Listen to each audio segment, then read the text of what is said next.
Hey guys, it's Tim, and this is Pro Wrestling Unlimited, as we're here with the PWUnlimited podcast, Wednesday show, episode number 51. And we've got some stuff to talk about. Nick, what's going on? Hey, what's going on, folks? Welcome to the show. Sorry we're a little late.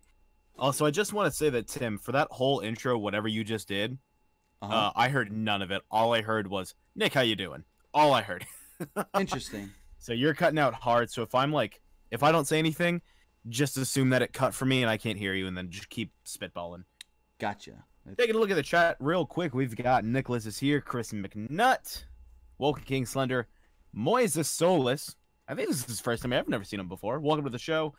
TVP83 is here, Jonathan Powell, Gregory, followed by AMB, Fully Clutch, Jeff Gamara, and many, many more. I hope everyone's doing very good this Thanksgiving Eve, I guess it would be, right? Yeah. Thanksgiving Eve. I guess you can call it that. Yeah, Robert Larry starts it off with a very great point. Is Demir does assume that WWE cannot keep their talents healthy. Now, when you say something like that, take into kind of consideration that you and I, Tim, Right. When was the last time you suffered a major injury? Major? Yeah, like a major, an injury that took you out of action of something. Say you couldn't. 2006? 2006? Tore the meniscus in my knee. I had a cast from my toes to my upper thigh for 6 weeks, and I couldn't go to school because my school was literally on the side of a hill, and I could not walk crutches there. Chris McNutt with $5 says, how do you like the DLC? And Nick, what was your favorite cartoon while growing up? We're going to talk about that in a second. That'll be the off-topic portion of the podcast. Sure. I want to talk about that. But I don't know if you've ever heard of this, but I have, when I fell on my head from skateboarding, I got swallowma, which sucked. Interesting. Have you ever heard of that? No. It stands for swallow my cum, bitch. Anyway, Jeez. yeah, I'm going full ham with these jokes. Demonetization at its finest. Keep sending in those super chats so we don't have to feel the pain of being demonetized. Henry here says, I saw you on Twitter saying something new's coming to the PWU podcast tonight. I'm excited to hear what it is. You'll see at the end of the show. What I was gonna say, guys like Ziggler who he suffered the foot injury, as we just found out pretty recently. What bothers me about when people are like, oh, they can't keep them healthy. It's like, these dudes are wrestling like 360 days. These guys are wrestling literally every single night almost. Like, injuries are bound to happen. It's what? For if you're Raw, it's Friday, Saturday, Sunday, Monday. It's 4 days in a row, every week. They just came off the European tour where they basically worked 14 days straight almost. And it's like the lack of sleep, the plane rides, trying to go wrestle, and then wrestling in front of a TV crowd, and then a house show crowd, and then these crowds and that crowd. It gets really fucking challenging. Yeah. And it sucks what happened to Ziggler. But I think right now he's at a state where he can maybe stay out for a bit, let Drew McIntyre kind of get that big push that he's supposed to be getting with Braun, against Braun, I should say. Or actually, we'll talk about what we think is going on with Braun Strowman here in a minute. But he can always be one of those surprise returns to help Ziggler or help Ziggler. Yeah, he's going to come out and he's going to help himself. He could be someone that comes back to help McIntyre, can have, he can play either the face role or he can either play the heel role when he comes back, which is really cool. Now that we know that he is hurt. Which I really, really like. So it sucks that he's injured, but this also could be a very, very good thing to introduce a new thing. So that's how I'm kind of looking at it.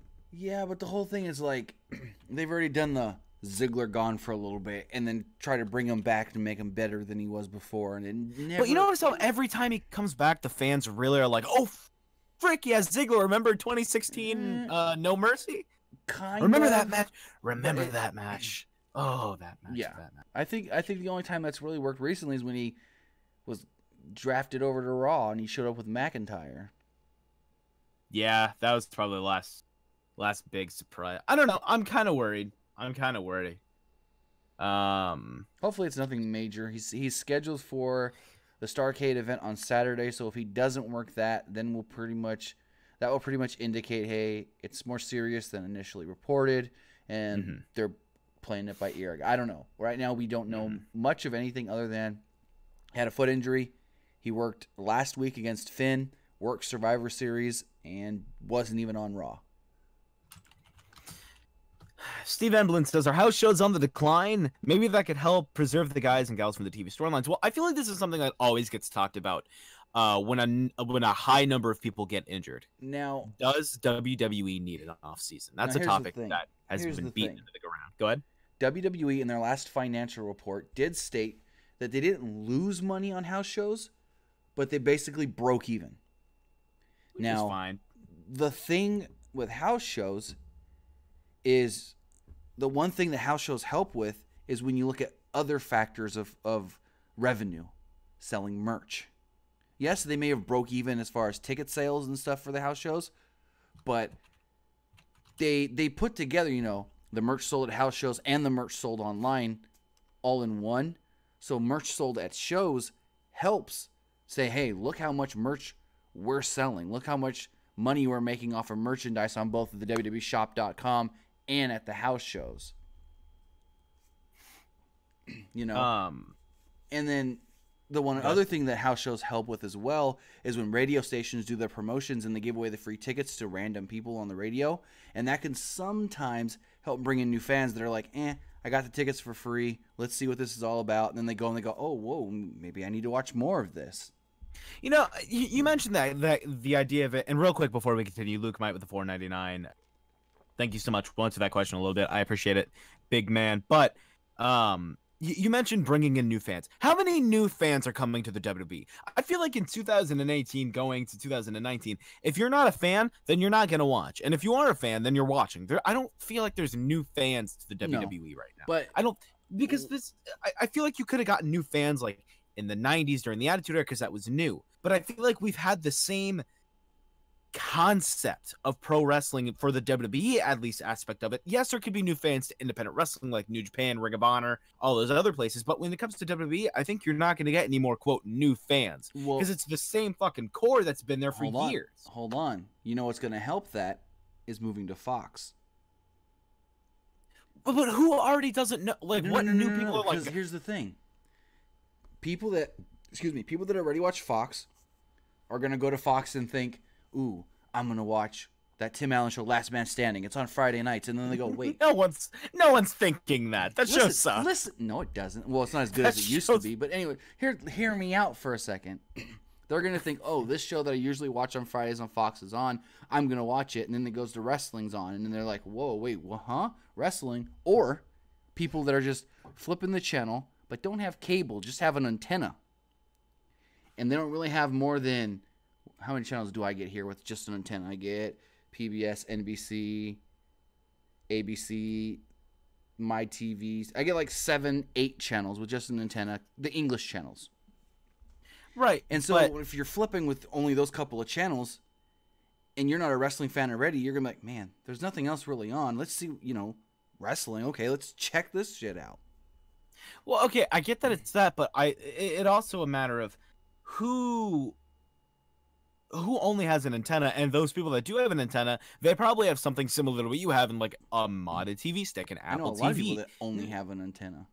Right, because those people also like, I have fucking Netflix and Hulu where I could just watch that on my computer. I'm not going to pay for cable. Right. I don't think a lot of people are like, I don't know why Adopt Me is becoming a thing in the chat. Please stop that. It's making me really uncomfortable. I know a guy where he's got cable or whatever in his house, but in his garage where he spends 90% of his time, all he's got is an antenna. So right, but does he have an antenna and then he also has something hooked up to it? No. Interesting. He sits in his garage, drinks his beer, and flips through to see what's on.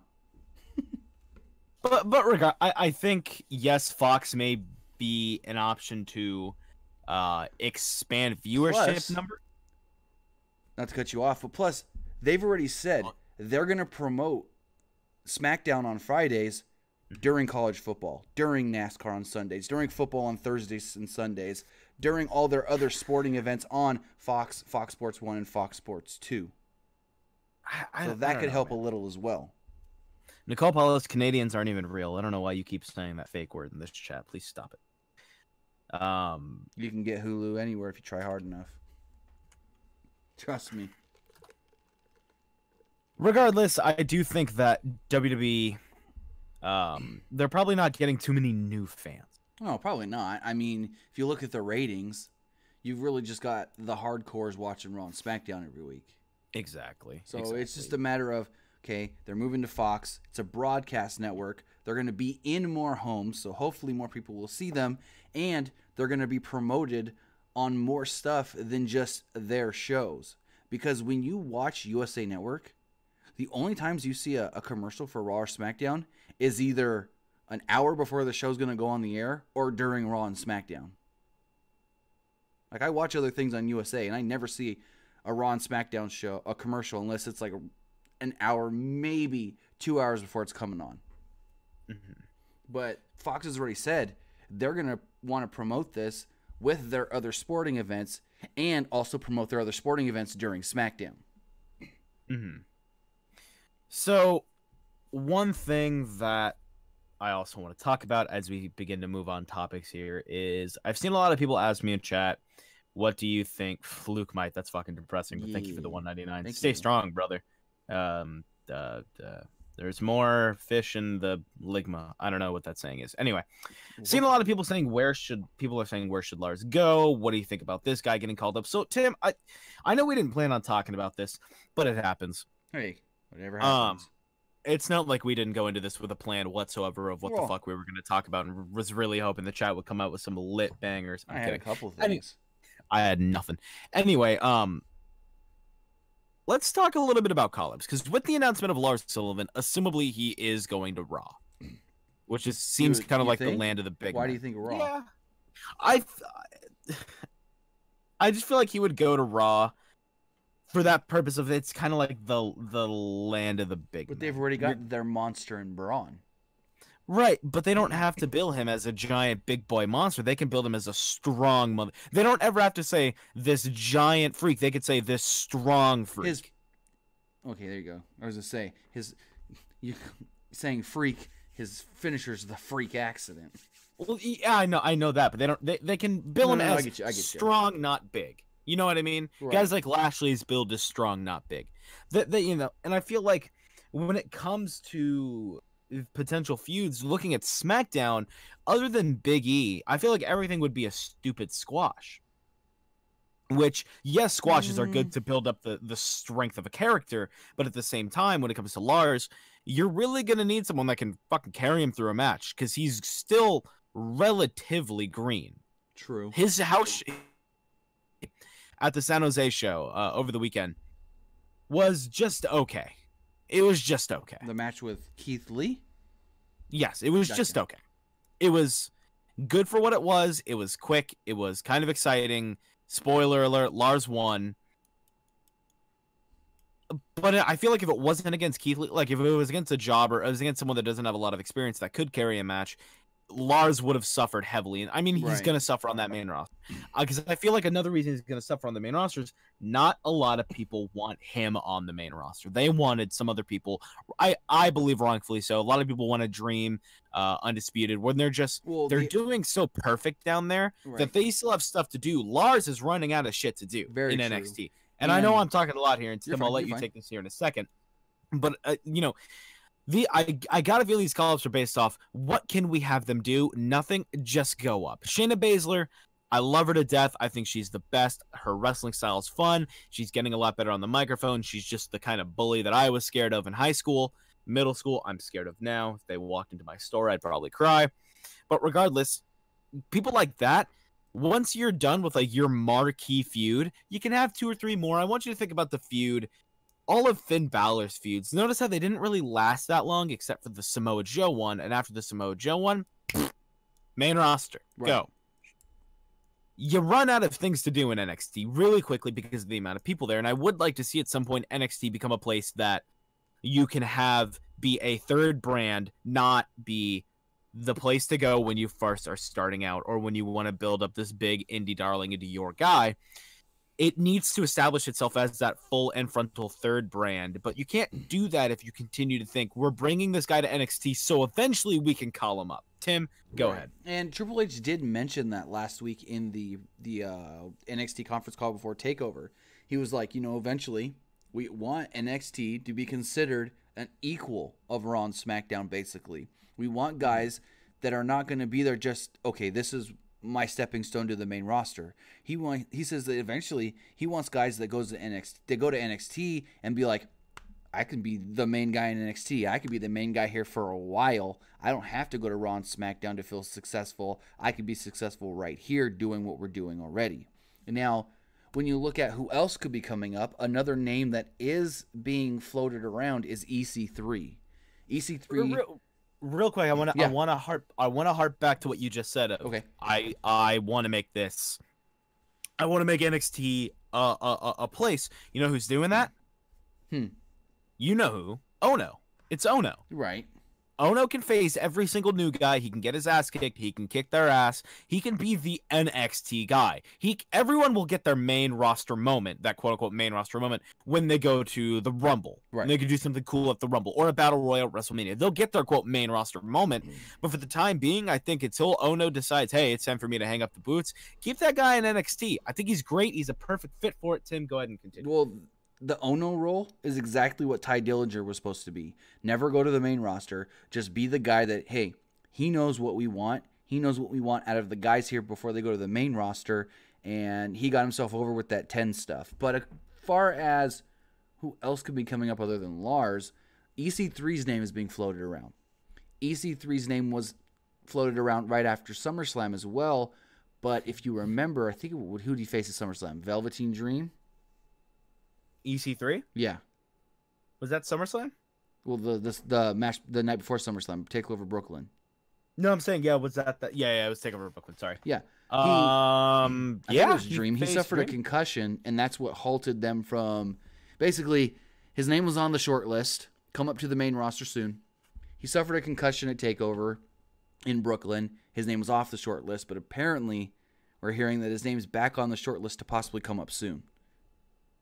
So EC3, somebody that has already basically almost gone through the entire developmental system the first time as Derek Bateman. Then he went to TNA Impact and basically made himself one of the top guys there. Came back, super over in NXT. Why not call him up now? What more can EC3 do other than feud for the NXT title or the North American title? So what I wanna ask you real quick. You said EC3. That might be your pick for this question. Who would you like to see be called up? Who do you think would either be a good fit or just like, hey, I would really like to see this guy in the main roster? I think Adam Cole, for the fact that he would change the stigma of the main roster, that a guy under 205 needs to be on 205 Live. Kind of like what they were going to do with Finn, where Finn wasn't going to go to the Cruiserweight division. He was going to be the damn Universal Champion. But then he got hurt and Vince lost all faith in him. I think Adam Cole could be that guy that Finn was supposed to be. Maybe not give him the Universal title right away or even put him in the Universal title picture for a while, but be that guy to where, oh yeah, he's small, but he doesn't have to be in the Cruiserweight division. He could be a success just on Raw or just on SmackDown. Man, I don't know. I feel like a guy like Adam Cole, I feel like he thrives off and this is not a knock to him whatsoever. I feel like he thrives off that smaller niche crowd of, hey, I know Adam Cole. I watched him in the Independents. I love doing the Adam Cole baby horse shit.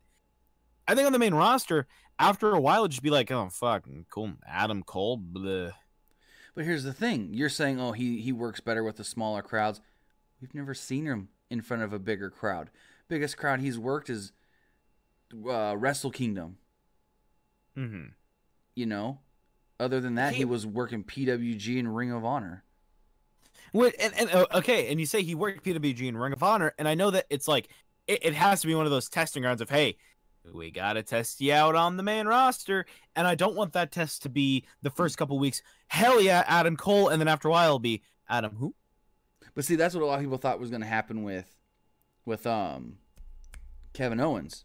He was coming up strong as the former... Completely different argument. How, though? He came up strong as the former NXT champion. Well, when he first came out, he was still NXT champion. And you know why people got over on KO so quickly? And this will never happen with Adam Cole. Why? Because he beat Cena in his first goddamn match. Okay, so maybe have Adam Cole come in and beat somebody big. Make him, I don't know. I think they had so much I don't think it was as much as the fans were writing on Owens. It was people backstage were writing on Owens because they thought this dude has it. I genuinely don't think that, other than Triple H back there, that anyone thinks that Adam Cole can bring it to the main roster. I love Adam Cole. I think he's charismatic as hell. Mm-hmm. And that charismatic person could be all right on Raw and SmackDown, but I don't think that they have enough faith in him for him to fully let him express himself in that creative way. I think guys like Dunn, guys like Road Dogg, they're going to really, really halt him from what he completely has. They're going to halt his full potential. For God's sakes, I feel like they did that with Styles for a while. So, when Styles was first rising up, they really halted him till he was like, hey, I'm like fucking 43 years old. I've been doing this for the last 20 years. I know what I'm doing. I think Cole is going to have that same issue of someone backstage is going to go, I don't think he has it, Chief. And they're going to go, all right, he doesn't have it. Fuck him. So here's my question then. Do you think give me your question. Adam Cole would be better coming to the main roster as Adam Cole or Adam Cole in the Undisputed Era? You know, I'm going to say the Adam Cole in the Undisputed Era. I want to say the Undisputed Era as a whole. All because four that, or no that would strong? Shake things up. Yeah, all four. All Gotcha. four. Definitely. Because I feel like that would definitely shake things up. Because you've got 4 legitimate potential singles guys that are in a faction that is not only another faction to add to your show, but that's another tag team to add to your show. Imagine the matches that can happen with either the Revival, the New Day, the Bar, the Usos. Those are already right there money matches that you can print the money on paper now because it's going to happen. Oh, yeah. I feel like they would succeed more and that's a way you can get Adam Cole over and O'Reilly and Fish and Strong all as individual people and a tag team if you bring them up where they're all super comfortable with each other. They've got that charisma of just 4 frat dudes that drink natty ice all day and sit by the pool. Do you remember that picture of them all sitting by the pool holding the titles like they were sunbathing with them? Yes, Do you remember that picture? Yes, sir. That's charisma right there. They could bring that to the main roster, dude. They'd be fucking billionaires. If they brought him up alone, it would be a matter of like, oh my God, this dude's floundering. The tag team division needs help regardless. Yes. And I think bringing up a tag team right now is probably your best bet. In NXT, while they have Otis and, Heavy Machinery, that's their name. There you go. Heavy Machinery, who I love to death. They have the Street Profits. They have I keep wanting to call them TM61. They have the Mighty, and they have, tag teams. The Undisputed Era, if and when they get called up, need to be that call up that's we are a fucking force to be reckoned with. They need to be called up in a very similar way to the Revival, but they need to be treated a little bit better than the Revival, provided that, the Revival did get hurt. Yes, I know that. Mm-hmm. So I don't mean to go so fucking hard right now. You're good. I mean, people like to hear you rant and rave. They get tired of my voice all week long. Yeah, they get tired of you. Sean Cook in chat says a name that I feel like gets brought up constantly. Aleister Black needs to be on main. Honestly, I don't think it's going to happen until after Mania. Hear me out. Yeah, I agree, and I'm totally fine with that. I think, here's what you do. Aleister Black never got his rematch against Ciampa with the championship. Aleister Black just defeated Gargano. So Black can come on NXT when they do those next TV tapings a week from today. I think it's next week. And be like, all right, Ciampa, I beat Gargano. I ran through the test you guys put in front of me at TakeOver Los Angeles War Games. Now I want my title back. And then we can go to Royal Rumble weekend. Black, Ciampa, NXT title on the line. Yeah, no, I mean, I see it happening. The reason I also don't want to see Black up right now is I think he's doing really, really, really good work in NXT. Yeah. That that if he was down there for 2 years, 3 years, even maybe 4, it'd be fine. You wouldn't get bored of him because I feel like things 2.5 years. Yeah, the Finn route.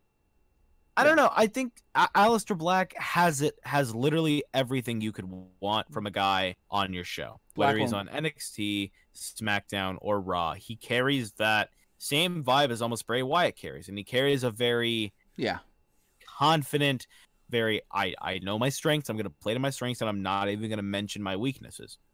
I think Black on the main roster in a few years would be good. I think right now, again, would just be. I think right now with the main roster, you need to establish the guys you have on. You need like guys like Lashley are finally getting established. How long ago did Lashley come in? Couple months. Right after WrestleMania, it was like the week of Mania. There you go. Lashley is now being solidified as, oh, that's right. That's what we're doing with Lashley. Mm-hmm. There are still people that they don't know what they're doing. They tried to push him as a top guy when he feuded with Roman over the number 1 contendership. Mm-hmm. And it kind of worked.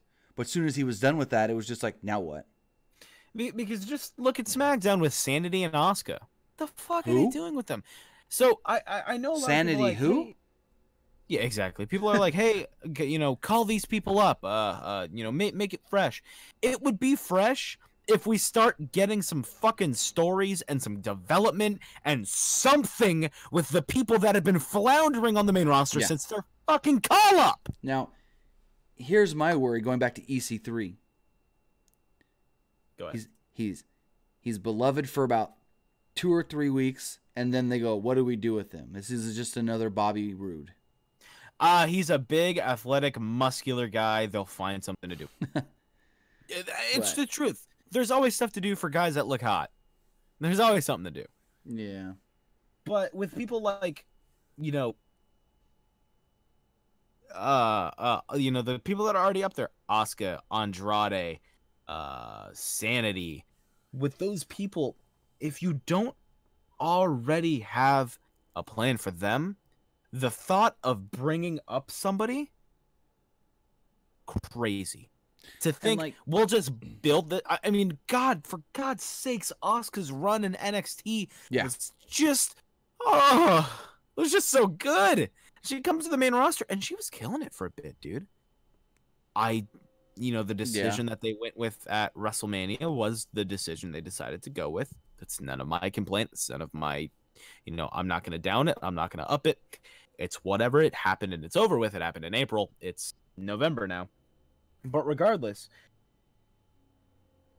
if you don't have clear places to go with these people, why are you trying to bring in more? Is it so we can forget about those people? Because that's what I feel like the plan is. You know what I mean? I think one reason could be it's just like, well, we've got X amount of guys in NXT. We have X amount of guys we want to add to the NXT television show, but there's so many guys already. We've got to move some people out to bring new guys into NXT on the NXT show. Yeah, I know. A lot of people are saying Cien Almas should be a top guy. I think he should just be someone that gets noticed, for God's sakes. I mean, but he's I don't know about top guy yet, but have him feud with freaking Nakamura over the U.S. title or something. Or here's a great idea: have Ray beat Nakamura for the U.S. title, Nakamura Andrade feud over the title, babyface heel right there. I don't think Cien Almas being a top guy. I feel like on SmackDown, as long as you can wrestle fairly well, you're going to be a top guy. Wrestling fans have biases. Mm-hmm. People love NXT because it's known as the greatest show. People don't like Raw because they think Vince McMahon runs a Raw. It's bad. People like SmackDown because they think, oh, guys like AJ and Bryan are on SmackDown. That means it's the greatest show ever. While the biases have fair arguments to be made, I think having biases when it comes to wrestling is completely stupid. Regardless, you take that bias, that SmackDown is the whole greatest place on earth. Mm-hmm. As long as you can wrestle fairly well, you're probably gonna get over with the fans. Here's the thing, especially if you're Almas. If guys like Orton he's literally been on the main roster for almost as long as I have been alive. With guys with guys like that, the fact that he's so over on SmackDown and all he has to do is show up a couple times a month and try to rip someone's mask or break someone's fingers or something like that, it's great. I'm not going to doubt that I'm sure we're going to get an Almas Randy feud, and I think it'll be great because I think Randy can play a great heel. Almas can be a great underdog type guy. I think it's going to be great. SmackDown has the opportunity to build people And I don't know why they're not doing that with Sanity or Oscar right now. But- I get that the New Day and the Usos are high priority for like, hey, social media, look, it's the New Day. They're doing something funny. They're dressed as pilgrims, and it says 6-1, New Day, New Day, New Day. And the Usos, they're twins. They're good. They're great. They're flying. It's Roman, cousin, fucking Usos. But then you stifle all of these other guys. And I think that's just horseshit, personally. Thank you, Chris, for making up for the $2. How can the Miz be a babyface? Easy as acting like a babyface. As long as Easy. he's Have you seen Miz and Mrs.? He's the biggest babyface in the world on that show. And everybody loves him on Miz and Mrs. I am running out of saliva. I have cotton mouth. Go ahead. No.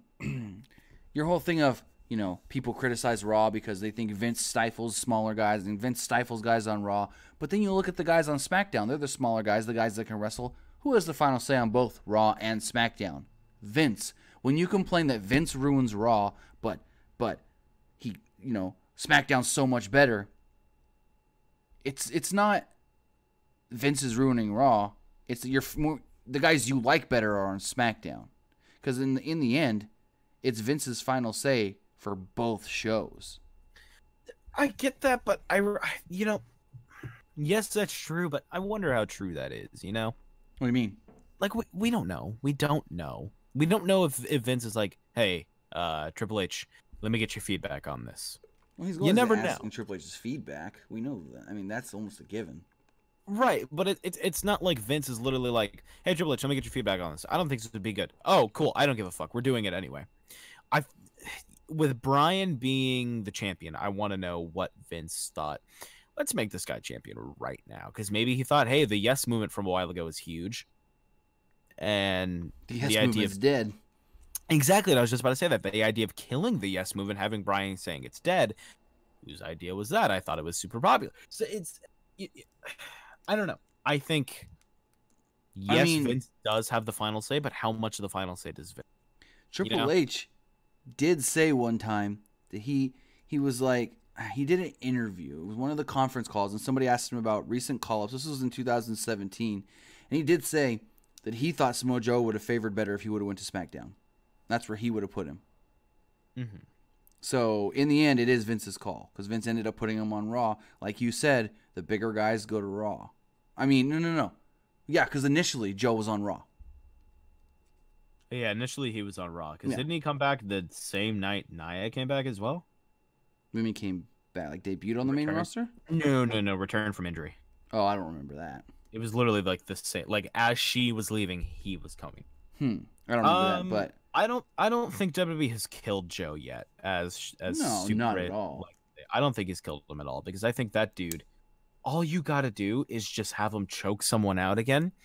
I'm telling you, this Bryan and Joe feud's gonna be money. Wait a minute. Oh my goodness, I just realized. What? Miz still has a #1 contendership opportunity from beating Bryan. Oh, he hasn't used it yet, has he? Unless they're just pretending it's not true anymore. Here's my thing. I want to know, did they forget about it, or are they trying to get us to forget about it? They might be trying to get us to forget it. Joke's on you, WWE. I never forget. That just dawned on me. That he has that opportunity. Rumble? If happening. Rumble or Mania? I say Joe and Bryan at Rumble. So you're saying a Raw guy wins the Rumble then? Yeah, probably a Raw guy. Didn't Orton win it last year? No. No. Who won it last year? Don't tell me. Asuka won the women's one. Uh-huh. The men's one. Give me a hint. Asuka's your hint. Asuka's my hint? Shinsuke. Yes, sir. Shinsuke won the Rumble. Yep. I don't think it should be a triple threat, as I see some people suggesting in chat. I don't think it should be a triple threat. But moving on from talking about NXT. Yeah. Moving on. Thank you guys for through that. I'll talk about a little thing that we learned about today called All Elite Wrestling. I think it's dumb. Whether this happens or not, plans are in place, wheels are moving, and let's tell you everything we do know so far about All Elite Wrestling. AEW. So as we reported this morning and wrote up on PWUnlimited.net, today WrestlingNews.co reported new trademarks have been filed for a new wrestling promotion called All Elite Wrestling LLC, based out of Jacksonville, Florida. The trademarks were filed within the last week, and they are the following: All Elite Wrestling and AEW, All Elite Wrestling Double or Nothing, and All Elite Wrestling All Out, both used as far as pay-per-view names. An interesting thing here, Tuesday Night Dynamite, trademarked for a television show featuring sports, entertainment, and general human interest.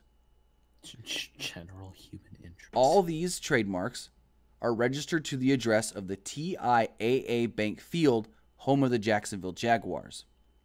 What makes that interesting and something to think about is about a month ago, a report came out that the owner of the Jacksonville Jaguars was rumored to be starting a wrestling company with Chris Jericho and Jim Ross.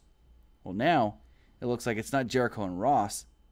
It's going to be Cody and the Young Bucks that he's starting a wrestling company with. Now, go ahead. There's one more piece to this. So some people were asking, well, could the Jericho Jim Ross thing also be true, where they're working like backstage, or they're working something as far as a agent role or talent relations? And according to Ryan Satin of Pro Wrestling Sheet, he did report that according to sources familiar with the situation, Cody Rhodes and the Young Bucks are the ones working backstage on this next business venture following their success of All In. This includes talking to talent who are free to work elsewhere or will be available soon. We've heard that Jim Ross and JR would merely be talents if and when this new promotion does get off the ground and running. That would explain why their names did come up recently, but they're not going to be working in any sort of a official role. They'd just be talent in the company. And some of the names that are now being talked about that could join this new promotion, of course, you've got Cody, Matt Jackson, Nick Jackson, Hangman Page, and a couple other interesting names to where they haven't re-signed with Ring of Honor and their contracts are coming up. They're all just guys from Ring of Honor that haven't re-signed. Daniels, Kazarian. Those are two other guys. But here's the one thing. If you're starting a new company, are you going to start a company where you sign guys to exclusive deals? Or are you starting a company where you say, hey, you work for us, we'll let you go work anywhere else as well? Because you've got to fill a full roster. And here's the feeling it's going to be the you work for us. Like you can go work other promotions if they don't got television kind of deal? Mm-hmm. Now here's the other question. It looks like with the Tuesday Night Dynamite, they could be running on Tuesday nights. So do you think they wait to start their company until SmackDown moves to Thursdays? Or Fridays, I mean? Since they're going to be, quote-unquote, on Tuesdays. And one other thing before you answer that. Support Ramcar says, how about Kenny Omega? That would be a big get for them. Who knows? Kenny may go with them. Kenny may stay with New Japan. That's the big what if as well. As far as Tuesdays, what do you think? I think it'd be stupid to go on a day that WWE is airing. I think that would be very foolish. So you think... Here's what I was thinking. Because here's my picturing. What am I going to watch? WWE, the publicly traded company, or these guys? There you go. That's my answer. But anything you put the Bucks associated with is going to get watched. It's going to get... I mean, the Young Bucks came out with a children's book. They did a autograph signing and selling the book deal at a Dave & Buster's in SoCal. They had a line out the door, all 20-year-olds. Not people getting books for their kids, just people that wanted to meet the Bucks. You put anything Young Bucks, it's going to sell. It's going to get... Weird. You know what I mean? That's pretty weird. But regardless, I get that that'll get views. But they will not come close to the views that WWE will always no, because they're not going to be able to get on a network as big as what WWE's got with Fox and USA Network. And I think to run a show on the same day as WWE would be costly to them. Here's the thing. WWE is moving to Fridays. So essentially, the same week or the week after or the month after they move to Fridays, start on Tuesdays. People are already conditioned to watch wrestling on Tuesday nights. So then they're going to say, crap, it's Tuesday. I usually watch SmackDown. SmackDown's now on Fridays. Wait, there's a new company with the Young Bucks on Tuesdays? Let me watch that. I think we just have some really hopeful thinking. You know, I think we're thinking way too optimistically. Right. I mean, I understand that. There's a lot I think we're not factoring in. Like, yes, they'll probably get all those ROH. If it even happens, they'll most likely get the ROH guys that haven't signed. But they also might just get them and get a whole bunch of nobodies, and no one's really going to care. That's the other thing. They're going to have to build up guys that people don't know about, and that's going to take a little while. I think at first, maybe the first 6 months to even maybe first year, they'll have a lot of buzz because, hey, this is new. They've got $1 billion man in the Khan family who owns the Jacksonville Jaguars funding it. Apparently the son, Tony Khan, has been trying to get his dad to work with some sort of wrestling thing for years, so he's a huge wrestling fan. So he's wrestling's a lucrative business right now. Exactly. Very, very, very lucrative. But the other thing is, yeah, you could say they've got a billionaire backing them. Who knows how much money he's actually putting up, and we may never know. He could put up $6 million. He could put up $100 million. We don't know. And also, you got to think, okay, if he's going to put up this money, are Bucks and Cody going to put up any of their own money like they did with All In? It's just there's too many what ifs right now. People are already trying to say, oh, it's going to do this, they're going to do that, they're going to not. You don't really know anything. Exactly. They may announce something January 1st because they're teasing a big announcement on January 1st with Being the Elite, because they've done it with Nick, Matt, Cody, and I think Hangman. They've all done the whole counting down clock on their phones that goes to January 1st. There's also the thing of Marty Scurll on Being the Elite keeps saying, hey, I'm having a New Year's Day party January 1st. You want to come to my party? And they're all saying, oh, sorry, I can't make it January 1st. I'm busy. So maybe they announce this All Elite Wrestling on January 1st, but then say we're not starting till X date. Yeah, it could be. It could also be, hey, we're starting this wrestling promotion next year. Right. And then the other question, year's worth of hype. Right. And the other question is, do they get TV? Do they air it on YouTube at first? Of course they've got to have a television network, right? Can't do YouTube because just look at What Culture Wrestling. That's exactly where I was going to go. Hit really hard when it came to YouTube. It helped them gain 500,000 subscribers, but then they learned quickly that wasn't the profitable way to do it. Mm-hmm. Mm-hmm. It's expensive to run that, and demonetization is a thing. Yes, sir. Trust me. So, I mean, there's a lot of what ifs with this. There's a lot of possible good things that can come out of it. But then for people to go on and say that, oh, and you know who I'm talking about, they're going to be competition to WWE. Mm-hmm. We don't know that. Because A, you don't know what network they're going to get on. If they get on, say, Access does not have that big of a reach. If they go maybe WGN America, like they did with All In, yeah, it's got a little bigger of a reach than Access TV, but not much. They're not going to get, I don't think, unless they can cut some deal with like the Paramount Network, former Spike TV, I don't think they can get on a network big enough that can just help them skyrocket right away. Well, I mean, fuck, look how popular ICW is, and they're just on a streaming platform. Well, they're just on their Fight Club streaming, and Fight TV is a thing, and Powerbomb TV. There's options out there. There are, but here's when you run into Fight TV and Powerbomb TV, you then give the option for people like us. Then we could reach out and be like, hey, we love AEW. We'd love to help promote it on Fight TV. You know, we have the thing. You could offer us a first episode's free. Maybe you get this pay-per-view free. Maybe you get $5 off your sign up, something like that. That gives you the option for them to make money, for us to have a sponsorship, and for them to have a home to put a platform. Right, and the thing with Powerbomb TV though is you don't get to see anything on that for free. Basically, you got to pay. And they usually do weekly shows on Powerbomb, or is it just the pay-per-view style shows? I believe they have the one weekly thing I know is their it's a wrestling promotion of New Orleans. It's Wildcat Pro. That's a weekly thing. Gotcha. Because I know with Fight, they do have a lot of weekly. I mean, they've got Ring of Honor weekly. They've got Championship Wrestling from Hollywood weekly. So Fight would be okay to start.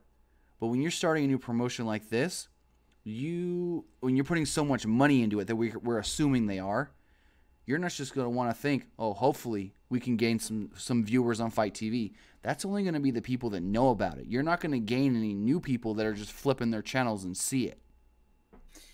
I don't think they're worried about getting those people as of right now. I think they're worried about establishing themselves as the company that is rivaling WWE.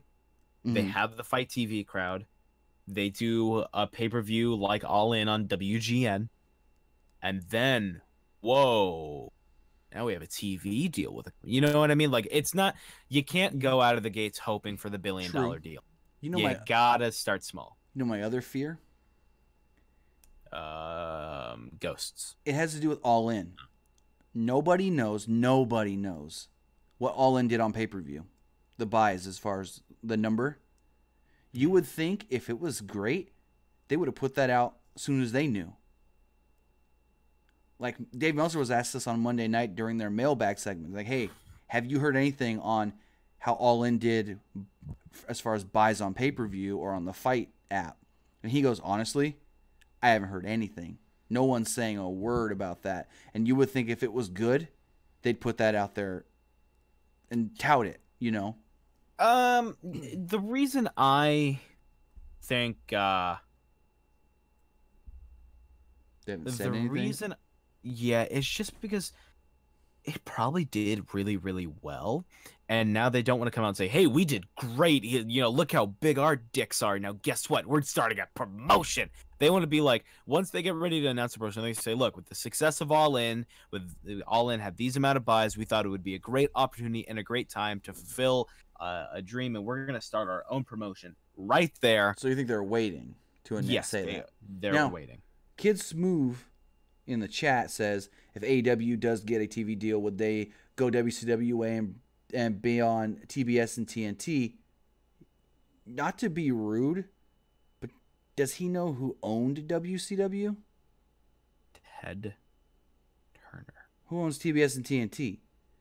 Like, the reason WCW was guaranteed a time slot for so many years with Nitro is because the company that owned the television network. They didn't have to worry about pitching their show to different networks and saying, hey, please pay us to run a show on your channel. It was more of, hey, you own our company. Your company can only make money if you got it on TV. So put us on your network, put it on the network you already own.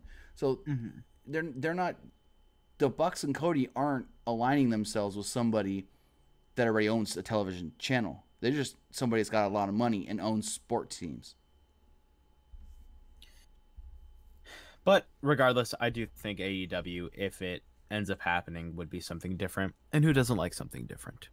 I just hope it doesn't have I hope my one fear is we don't turn it on and be like, is this something new or am I watching ROH? Exactly. Because if you know, I don't know how many people know, a lot of the people that worked like production backstage for All In were ROH guys. So that's just my thing is I hope they don't I hope it looks new and different and it just looks like something that doesn't look like something we've already got. Exactly. I mentioned it's something new, Right. We've got something new. We do. But I am going to say this. I don't have any prepared as of right now. What do you mean? For the thing. Well, you shouldn't. Oh, I thought... Okay. We're on the same page now. We're good. Okay, go ahead. First off, one thing I did want to talk about really quickly was Wrestle Kingdom. No, not talking about it. It's 2 seconds. Shut the heck up. So, if you guys are unaware, news came out today that Access TV will actually be airing Wrestle Kingdom basically the same day it airs live. They're not going to air it live, but they're going to air it, I want to say 10 hours later. Yeah, roughly 10 to 12 hours later.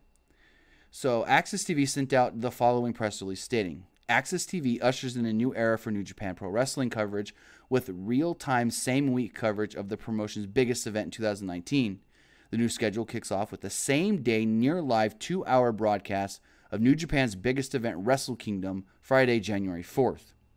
What they're going to do is Wrestle Kingdom's going to air, for us here in the United States, early morning, middle of the night. It's going to end, usually it ends about 4 to 5 a.m. They're going to air it at 5 Pacific time, so 12 hours later. They're going to take the final 2 hours of the show, the main event, the IWGP Heavyweight Championship match, the IWGP Intercontinental Championship match, and anything else under that to fill that 2 hours, and they're going to air that the same day. So my fear is people see this and go, oh, I get access. I don't got to pay for New Japan World. I'll watch it a couple hours later and stay off the spoilers. There you go. You think that'll hurt it, or more people will be like, no, I want to watch the whole thing live. I'll get New Japan World. People will just get New Japan World and then rewatch it later. Yeah, but I do think it's interesting, and I do want to see, like I said, does this hurt the New Japan World subscriptions, or does it not make a difference at all? Which I don't think it would make a difference. Like you said, most people are going to want to see it live. I know that there are the people that go, I don't want to watch it in the middle of the night. But then the thing is, also, I think it's up on New Japan World like maybe an hour after it's done. So, but regardless, I think it is something interesting and new, and hopefully it's something that Access TV can do more of to be more up to date. Because I know there are times when you try to keep up with New Japan on Access, but then you go to watch the pay-per-view or what they call like a pay-per-view style show, and Access actually isn't caught up yet. So then you're like, wait, that feud, why is this match happening? I didn't see this on the TV. You know what I mean? Mm-hmm. So hopefully they can be more closer to real time as they are already. Mm-hmm.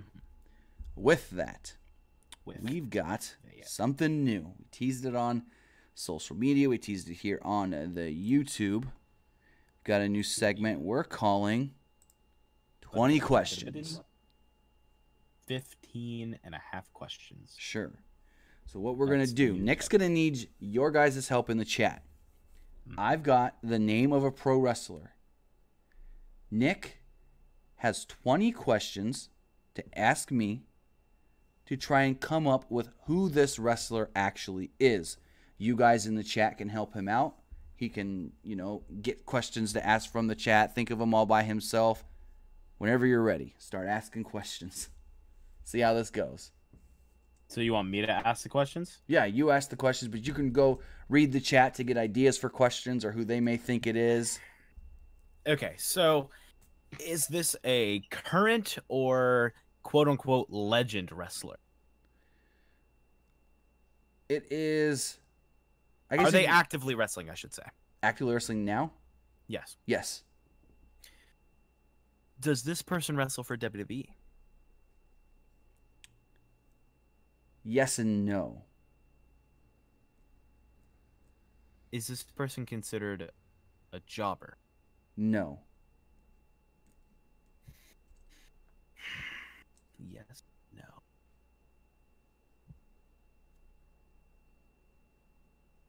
Does this person currently hold any titles at all? Yes. What do you mean yes and no? What? Does this person work for a promotion that WWE publicly endorses? Kind of like ICW, Evolve, things like that. No. What fucking promotion do they wrestle for? I can't tell you that. You got to answer yes or no questions. Do they wrestle on Raw? No. Do they wrestle on SmackDown? They are listed on the SmackDown brand. They are listed on the SmackDown brand, and they hold a title. Is it Shinsuke Nakamura? No. Listed on the taking a look at the chat. A and B, I'm going to use... Wait, is it a tag team? No, not a tag team. Okay. Is it Chris Jericho? Yes. Ah, thank you, AMB. Fuck Gave you yeah. an easy one week 1. Yeah. I had another one in mind, but I thought it may have been too hard. Maybe I'll use it next week. I struggled. Actually. You got confused because when I said holds the title but is on SmackDown, I never said holds the title. You didn't ask if it was a title in the WWE. Also, I want to let it be known where that red square is on the 2, right? Mm-hmm. The one next to, so it's the red square, and the person next to it, that's Asuka. The person next to that, that's Chris Benoit. Yes, sir. That's Christopher Benoit. Yes, sir. Ladies and gentlemen, thank you for your help, AMB. I really appreciate that. I've been Nick. You can follow me on Twitter at PWU_Armstrong. Follow us on Twitter at PWUnlimited, Facebook/Pro Wrestling ULTD. Right here on the YouTube, check out the good friends over Fightful, Fightful.com, on Twitter at FightfulOnline. Tim, where can they find you? You can find me basically everywhere at Timmy Buddy. Shout out to Jeff Spicoli just saying American males. Alex, shut the fuck up. Anyway, folks, thanks so much for tuning in. I hope you all have a happy Thanksgiving if you're listening to this later, or if you live on the East Coast or Central, because now it's officially Thanksgiving everywhere except the West Coast. Happy Thanksgiving. I love you guys, and we will see you guys next time. Have a good one. See you, folks. Also, check out our fine people at Fightful. They're running some... said that. Huh? I just said that. I didn't hear you, but hold on. I just want to say, they announced today on their Listen to Your Boy podcast, they are running some giveaways, so go check out their Twitter, Fightful Online, and Fightful Wrestling to see how you can enter their giveaways. If you win, I get 10% of the price. It's not money. I said prize. Oh. All right. Have a good night. Happy Thanksgiving tomorrow for everybody here in the States and whatever else you're going to do in other countries. Have a great day. See ya.